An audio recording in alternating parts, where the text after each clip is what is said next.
नमस्कार। आज की ये पत्रकार वार्ता पिछले 2 दिन से लगातार एग्जिट पोल के नतीजों को लेके भारतीय जनता पार्टी के द्वारा जो लड्डू बांटे जा रहे हैं, देश की जनता को भ्रमित किया जा रहा है और कल मतगणना को प्रभावित करने से पहले की एक नाजायज कोशिश की जा रही है, उसको लेकर आज की ये पत्रकार वार्ता है कि कैसे ये एग्जिट पोल अपने आप में खुद को किसी दूसरे के प्रमाण की जरूरत ही नहीं है। ये एग्जिट पोल खुद को अपने आप झूठा और गलत साबित कर रहा है और इस मामले में मैं एग्जिट पोल करने वाले जितनी भी एजेंसियां हैं उनको धन्यवाद देना चाहूंगा कि उन्होंने खुद अपने आप को एक्सपोज कर दिया पूरे देश के सामने कि कृपा करके देश के लोगों हमारे एग्जिट पोल पर बिल्कुल भरोसा मत करना। यह कौन कह रहा है? एग्जिट पोल करने वाली एजेंसियां। और क्यों कह रही हैं? क्योंकि उन्होंने खुद अपने एग्जिट पोल को हास्यास्पद बना दिया, अविश्वसनीय बना दिया और देश की जनता को बता दिया कि कभी भी इस एग्जिट पोल पर भरोसा मत करना। और ऐसा, मैं फिर दोहरा रहा हूं, ऐसा भारत के चुनावी इतिहास में, एग्जिट पोल के इतिहास में पहली बार घटित हुआ है। क्या घटित हुआ है? अब मैं शुरू करता हूं झारखंड से। एक राज्य है झारखंड। इस झारखंड राज्य में सीपीआईएम चुनाव ही नहीं लड़ रही है। वहां पर सीपीआईएमएल चुनाव लड़ रही है, मार्क्सवादी लेनिनवादी पार्टी चुनाव लड़ रही है और यहां पे लिखा हुआ है सीपीआईएम को 2 से 3 सीटें। सीपीएम चुनाव ही नहीं लड़ रही और दे रहे हैं उसको 2 से 3 सीट और सीपीआईएमएल भी जो चुनाव लड़ रही है वो 1 सीट पे चुनाव लड़ रही है। दूसरा, तमिलनाडु में कांग्रेस पार्टी चुनाव लड़ रही है 9 सीट पे और उसको जिताया जा रहा है 15 सीटों पे। कांग्रेस खुद 9 सीट पे चुनाव लड़ रही है और उसको जिताया जा रहा है 15 सीटों पे। तीसरा, उत्तराखंड में कुल सीटों की संख्या है 5 और बीजेपी को दिया जा रहा है 6 सीट। कुल सीटों की संख्या है 5 और बीजेपी को दी जा रही है 6 सीट। यह तमिलनाडु है। यहां का रिजल्ट आने के बाद तो बीजेपी वाले बेचारे खुद ही मूर्छित होकर गिर गए, उनको खुद ही नहीं भरोसा हो रहा है। तमिलनाडु में 34% ±3% बीजेपी का वोट शेयर है।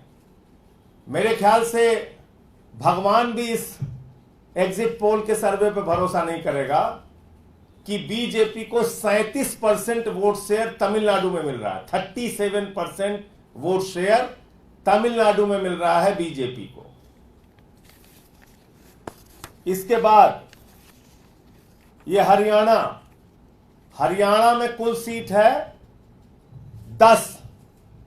कुल सीटों की संख्या है 10 और वहां पे एग्जिट पोल के नतीजों में दिखाया जा रहा है कि 16 से 19 सीटें आएंगी, जिसमें से 6 से 8 सीटें वो एनडीए को दी जाएंगी, बाकी इंडिया को दी जाएंगी। अब हिमाचल प्रदेश में, हरियाणा में मैंने बताया 10 सीट है और दिखाया जा रहा है 16 से 19 सीटें मिलेंगी इंडिया और एनडीए को। हिमाचल प्रदेश में कुल सीटों की संख्या है 4 और वहां दिखाया जा रहा है कि 6 से 8 सीटों पे नतीजे आएंगे। यानी 6 तो आएंगे हिमाचल प्रदेश के, और 2 सीटों के कहां से आएंगे मुझे नहीं पता, यानी कि 4 सीटों के, 6 से 8 सीटों के नतीजे आएंगे।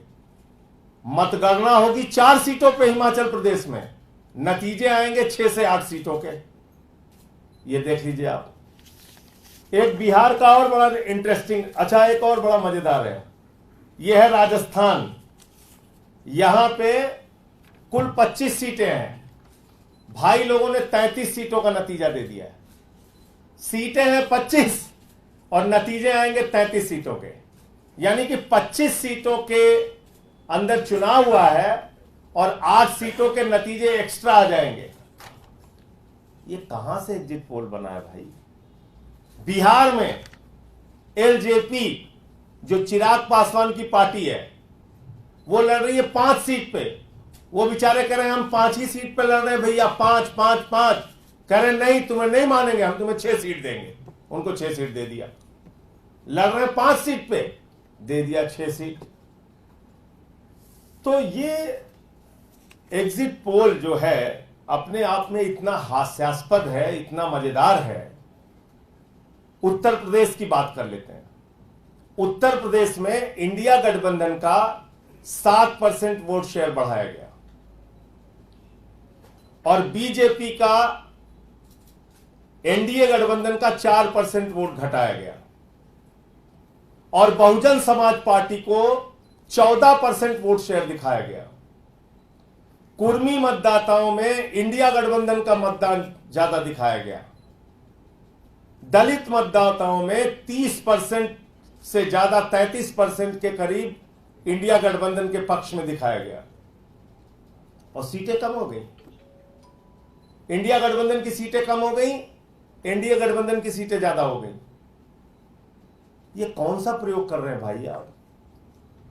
ये कौन सा एग्जिट पोल है भाई? तो 1 जून का एग्जिट पोल का पोल खोल आपके सामने मैंने इस पत्रकार वार्ता में दिखा दिया और ऐसा ऐसा एग्जिट पोल दिया है। अभी केरल का भी मैं आपको दिखाता हूं। वहां भी भाजपाई कई बेचारे मूर्छित होकर गिर गए, उनको पानी वानी छिड़कना पड़ रहा है कि इतना वोट परसेंटेज। ये केरल में एनडीए को 27% वोट शेयर आ रहा है। बीजेपी को, एनडीए को केरल में लेफ्ट पार्टी का जहां शासन है वहां लेफ्ट पार्टी से ज्यादा 27% वोट शेयर आ रहा है। तो ये कहां तैयार हुआ है भाई एग्जिट पोल? ये कहां पे बनाया गया एग्जिट पोल? सीटें हैं 25 दिखा रहे हो 33, सीटें हैं 4 दे रहे हो 8, सीटें हैं 5 दिखा रहे हो 8, सीटें हैं 10 दिखा रहे हो 16 से 19।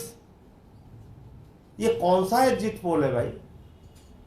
तो मैं तो एक मायने में एग्जिट पोल करने वालों को धन्यवाद दिया है कि भैया एग्जिट पोल के लोगों ने पूरे देश को यह बता दिया कि हमारे एग्जिट पोल पे भरोसा ही मत करना।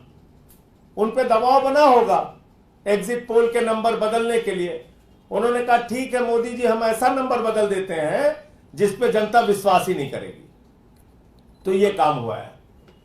अब मैं एग्जिट पोल के पुराने इतिहास आपके सामने एक एक करके रखना चाहता हूं और मैं समझता हूं इसको जरा ध्यान से आप लोग सुनिएगा। 2004 में एग्जिट पोल के नतीजे आए थे और इंडिया साइनिंग का तगड़ा जोरदार नारा दिया गया था और उस इंडिया साइनिंग के नारे में एक ने बीजेपी को 268 सीट दी थी, दूसरे चैनल ने 267 दी थी, तीसरे ने 270 दी थी, चौथे ने 263 दी थी, पांचवें ने 265 दी थी। और जब नतीजे आए तो बीजेपी 2004 में ध्वस्त हो गई। आते हैं, जल्दी की बात करते हैं, ज्यादा लंबा नहीं जाएंगे। 2021 में वेस्ट बंगाल में चुनाव हुआ और उस वेस्ट बंगाल के चुनाव में हमारे आदरणीय प्रधानमंत्री जी ने नारा दिया 200 पार 200 पार 200 पार, पश्चिम बंगाल में 200 पार। सब कह रहे थे कोरोना है मत प्रचार कीजिए, बोले नहीं हम तो कोरोना में भी 200 पार करेंगे।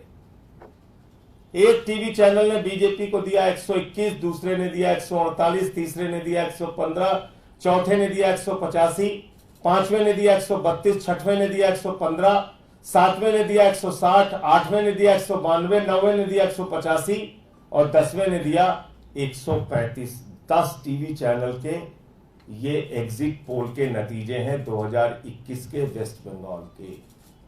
नतीजे आने के पहले पूरे देश में हमारे प्रधानमंत्री जी के नेतृत्व में भाजपाई लड्डू बांट रहे थे, नाच रहे थे, उछल कूद कर रहे थे। और जब नतीजे आए तो जो टीवी चैनल 192 सीट दे रहे थे बीजेपी को, 192 सीट वेस्ट बंगाल में 2021 में नतीजे आए तो मात्र 77 सीट निकली। 77 सीट आई थी बीजेपी की और सारे टीवी चैनल उनकी सरकार बनवा रहे थे। तो ये एग्जिट पोल का इतिहास है।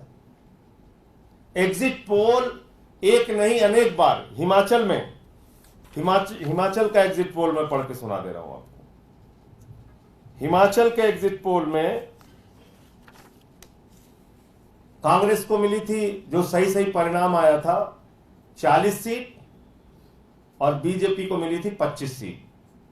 जो एग्जिट पोल के नतीजे आए थे उसमें एक ने दिया था बीजेपी को 41, दूसरे ने दिया था 39, तीसरे ने दिया था 40, चौथे ने दिया था 32, पांचवें ने दिया था 33 और छठवें ने दिया था 34।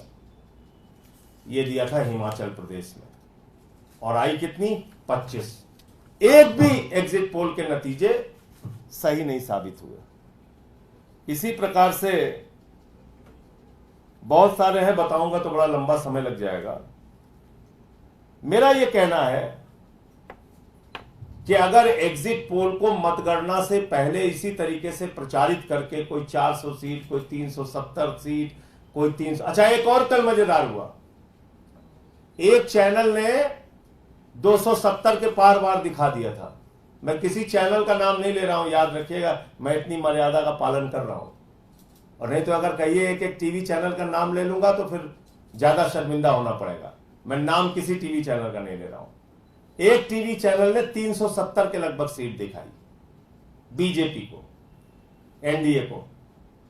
और कल जो है वो कह रहे साहब एआई का सर्वे हम एक लेके आए हैं जिसमें 10 करोड़ लोगों का सैंपल साइज है और उसमें 460 सीट तक बहुत तेजी से इंडिया गठबंधन आगे बढ़ रहा था, तो उसको खींचतान के पता नहीं कैसे कैसे करके उसको 305 पे एनडीए को पहुंचा दिया और इंडिया गठबंधन को थोड़ा पीछे कर दिया। मतलब बेचारे एआई वाले में भी, जिसमें कह रहे थे 10 करोड़ का सैंपल साइज है हमारा, उसमें भी बहुत टांग वांग खींच के पता नहीं कैसे कैसे करके उसको 305 पहुंचा दिया।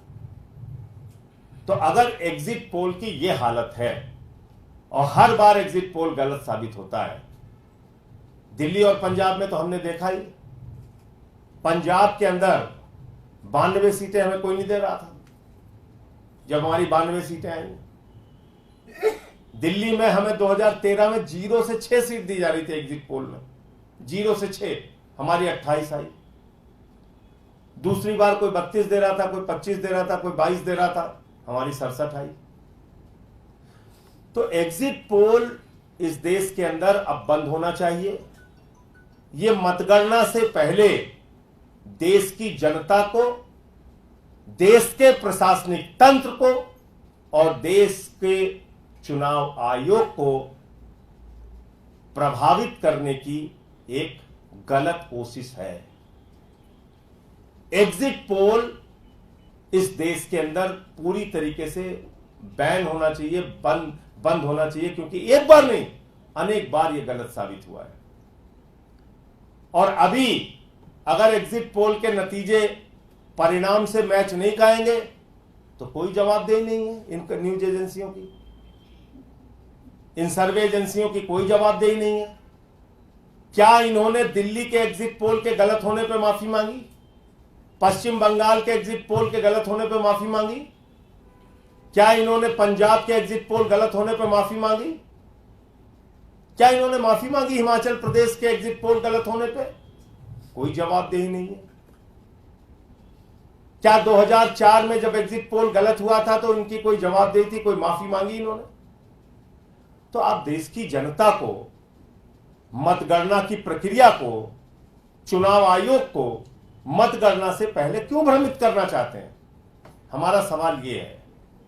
इसलिए यह था एग्जिट पोल का पोल खोल। इस पर देश की जनता को बिल्कुल भरोसा नहीं करना चाहिए और कल मतगणना केंद्रों के बाहर और अंदर पूरी सावधानी बरतनी चाहिए कि एक भी मतदान के दौरान एक भी वोट की गिनती में भाजपा वाले कोई हेराफेरी ना करने पाए। क्योंकि एग्जिट पोल ने तो खुद ही कह रहे हैं चिल्ला चिल्ला के एग्जिट पोल वाले कि हमारे ऊपर हंसिए, हमारे ऊपर भरोसा मत कीजिए। मतलब 37% वोट शेयर तमिलनाडु में एग्जिट पोल ने दे दिया। वहां कई नेता बेचारे मूर्छित होकर गिर पड़े हैं बीजेपी वाले। उनको पानी छिड़क छिड़क के होश में लाया जा रहा है कि होश में आइए भैया। कह रहे नहीं, हम तो 37% पे हैं। 27% दे दिया केरल में। वो हरियाणा वाले कह रहे हैं भैया हमारी 10 ही सीट है, बोले नहीं 19 ले लो। वो चिराग पासवान कह रहा 5 ही पे लड़े, बोले नहीं 6 तुम लो। वो उत्तराखंड वाले कह रहे हैं हमारी 4 ही सीट, 5 ही सीट, कह रहे नहीं 6 सीट लो। 4 सीट हिमाचल में और उनको दे दिया 8 सीट। उत्तराखंड में 5 की जगह 6 दे दिया। तो मुझे इतनी बात कहनी थी। आपका कोई प्रश्न हो तो आप पूछ सकते हैं। लेकिन सर जिस तरीके से बीजेपी वाले कह रहे हैं कि जब जो एग्जिट पोल होता है अगर विपक्ष के फेवर में आता है तो उसको मान लेते हैं। जैसे दिल्ली का आपने जिक्र करा, जब दिल्ली में आपको 17 सीटें आई थी, कई चैनल ने दिखाया था कि दिल्ली के अंदर आम आदमी पार्टी की सरकार बन रही है। तो सेकंड टर्म आया तब भी दिखाया कि केजरीवाल जी की सरकार बन रही है, तो उसको मान लेते हैं। लेकिन जब एग्जिट पोल में बीजेपी की सरकार बनती है तो उसी एग्जिट पोल को विपक्ष नकारता है। अच्छा चलिए, हम तो दे रहे हैं सर उनको, बीजेपी वालों को हम एग्जिट पोल में 19 सीटें दे रहे हैं हरियाणा में। बताइए कहां से दे, आप ही बताइए। आप नड्डा जी से पूछ लीजिए कि एग्जिट पोल वाले आपको हरियाणा में 19 सीट दे रहे हैं। नड्डा जी से पूछ लीजिए 19 सीट कहां से पैदा करेंगे वो, पूछिए ना उनसे। चिराग पासवान से पूछ लीजिए कि भाई एग्जिट पोल वाले आपको 6 सीट बिहार में दे रहे हैं। हमारे ऊपर मत भरोसा कीजिए आप, एग्जिट पोल वालों पे ही आ रहे हैं, चीख रहे हैं, अनाउंसमेंट कर रहे हैं, कह रहे हैं 19 देंगे 19 देंगे। नड्डा जी कहां से लेंगे, पूछिए उनसे, या मोदी जी से पूछ लीजिए। 8 सीट हिमाचल में दे रहे हैं। हिमाचल वाले कह रहे हैं भैया हमारे यहां परसीमन नहीं हुआ, अभी 4 ही बची हैं। तो नड्डा जी तो हिमाचल के रहने वाले, उनसे पूछ लीजिए कि हिमाचल वाले आपको एग्जिट पोल में 8 सीटें देना चाह रहे हैं, कहां से लेंगे नड्डा जी, पूछ लीजिए उनसे। उत्तराखंड में 5 सीट है, 6 सीट दे रहे हैं। तो आप अच्छा, आप कैमरा बिना लगाए पूछ लीजिएगा नड्डा जी से या मोदी जी से कि तमिलनाडु में आपको 37% वोट शेयर मिल रहा है सर।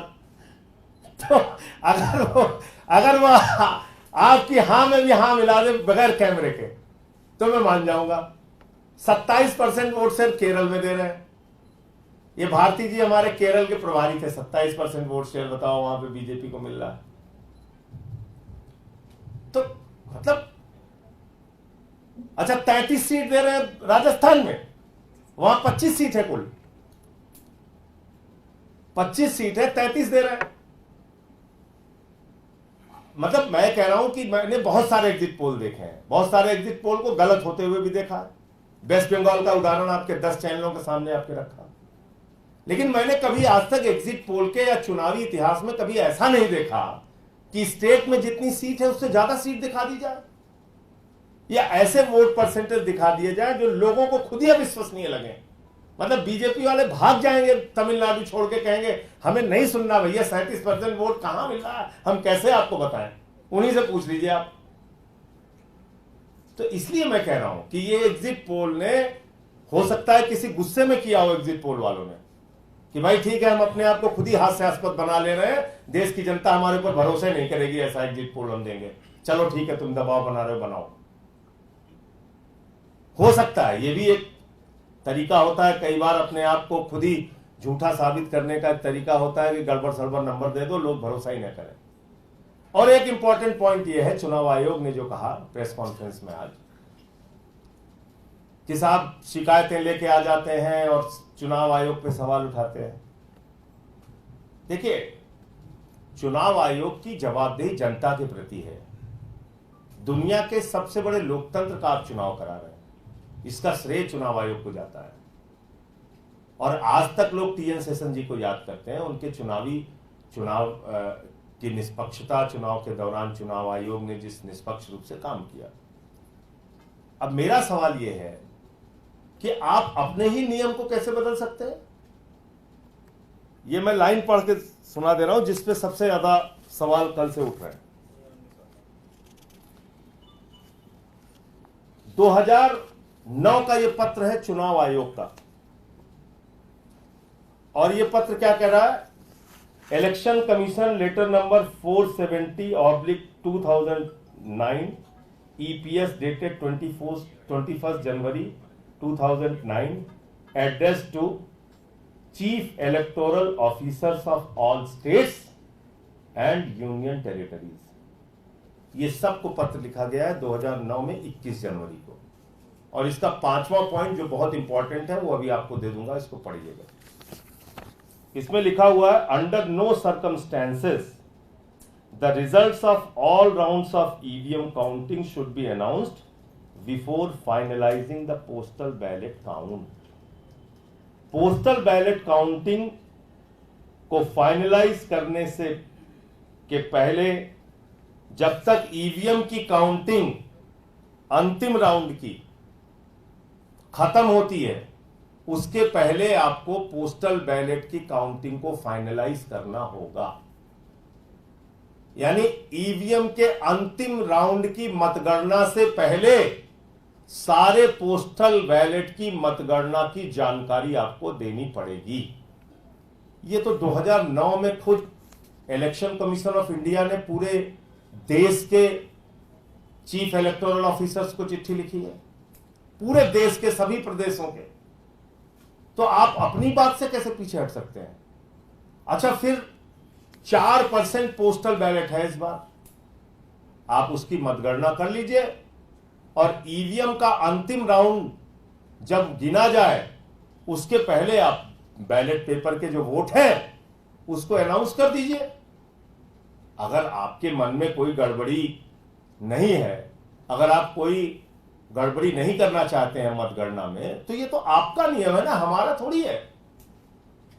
2009 की चिट्ठी है आपकी, तो इसमें आपने लिखा हुआ है कि भाई ईवीएम के अंतिम राउंड की गिनती के पहले पोस्टल बैलेट की गिनती पूरी तरह से संपन्न की जाएगी और उसकी घोषणा की जाएगी। हम सारे लोग जानते हैं, ईवीएम का पहला राउंड खत्म हुआ, उसका रिजल्ट अनाउंस होता है। दूसरा राउंड खत्म हुआ, उसका रिजल्ट अनाउंस होता है। 19वां राउंड खत्म हुआ, उसका रिजल्ट अनाउंस होता है। 25वां राउंड खत्म हुआ, उसका रिजल्ट अनाउंस होता है। 26वां राउंड, 27वां, 28वां जितने जहां पे वोट होंगे, उसके ईवीएम की काउंटिंग के पहले आपको बैलेट पेपर की काउंटिंग कंप्लीट करनी है और उसके नतीजे अनाउंस करने हैं। इतनी तो बात कह रहा है इंडिया गठबंधन। कल जो हमारा प्रतिनिधि मंडल मिला था, इसमें क्या गलत कह रहा है? देखिए क्या है, और ये लिखा भी क्यों है, पूरा पत्र पढ़िएगा। इसमें लिखा है कि कई बार एक वोट से भी जीत हार होती है। ऐसे परिस्थिति में पोस्टल बैलेट की मतगणना बहुत महत्वपूर्ण हो जाती है।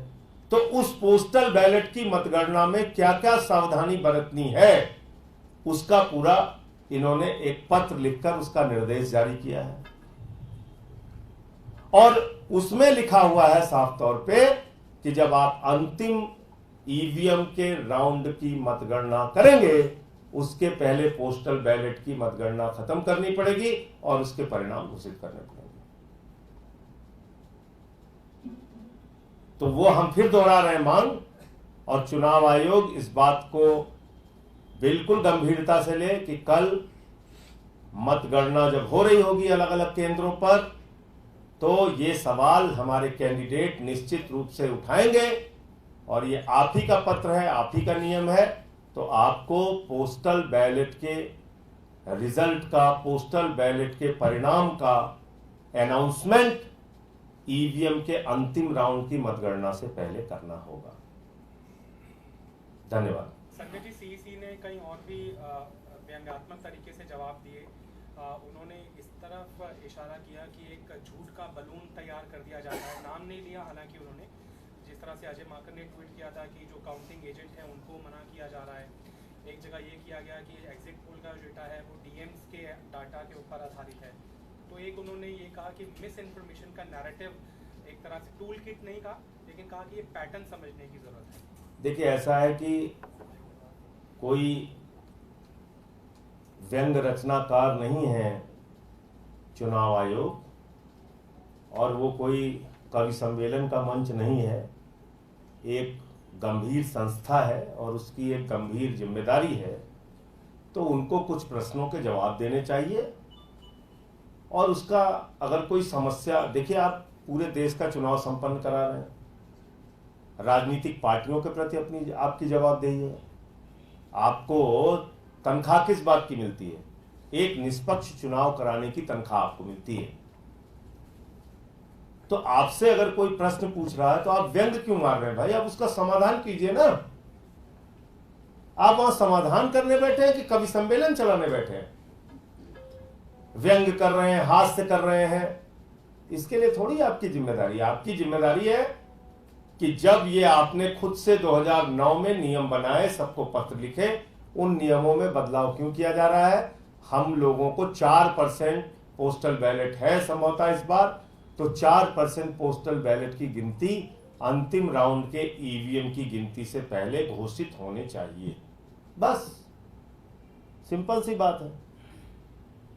उससे और जो जुड़ी समस्याएं थी उसका समाधान कीजिए। उन्होंने ये भी कहा कि फेक नैरेटिव जो देश के बाहर से उनको उम्मीद थी वो देश के अंदर ही पैदा किया गया। देखिए, ऐसा है कि उनका वो भारत के निर्वाचन आयोग है, ठीक है, और जो विदेशी ताकतें कुछ कर रही हैं तो उसकी जवाबदेही मोदी जी की है, तो मोदी जी से पूछें उसके बारे में। सर, आपका एग्जिट पोल क्या कहता है?